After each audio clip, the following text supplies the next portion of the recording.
Andor episode 6. So this is the episode we've been waiting for in terms of what's happened in the show so far, where the first 3 episodes are kind of our introduction to the show. That's kind of how it was dropped.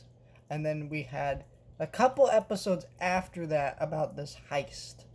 And it's build up to that heist. They go and do that heist, and it backfires. Spoilers for this episode. And you kind of realize, Andor's really good at this stuff, but he's helping him out, does this little heist thing. Really backfires for them. They narrowly escape. Typical Star Wars stuff, basically. They go and do a thing, and whatever they're trying to do backfires. They narrowly escape, kind of Star Wars-esque.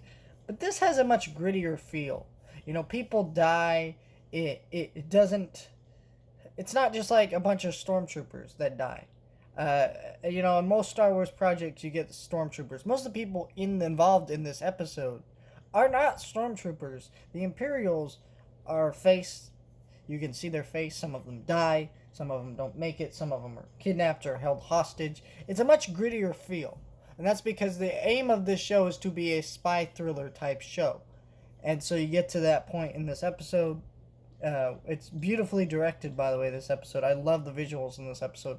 But you get to that point at the end of the episode where Steve's like, listen, I'll give you the money, I'll give you some credits, let's go run off without her.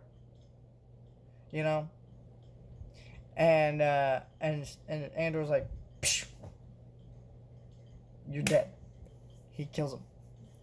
And you're like, man, that sucks. Because you were just feeling for a minute that this crew, even though they've gone through some tough shit just now, they might have been able to get along and make something work, but no.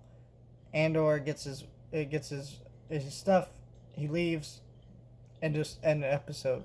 And it really gives you that vibe of like you don't know who you can trust, because it was already kind of clear that you couldn't trust all these people, but you still wanted to, because you could see how this group of people could help each other, and you can see what they're doing, and also you want to know more about them. And maybe we will, maybe we won't, but who knows. But yeah, it was just kind of an interesting little story arc here, and I'm just curious what's going to happen next.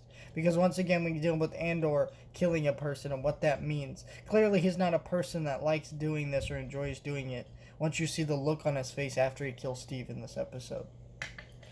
So, who knows? But that's my thoughts on this episode.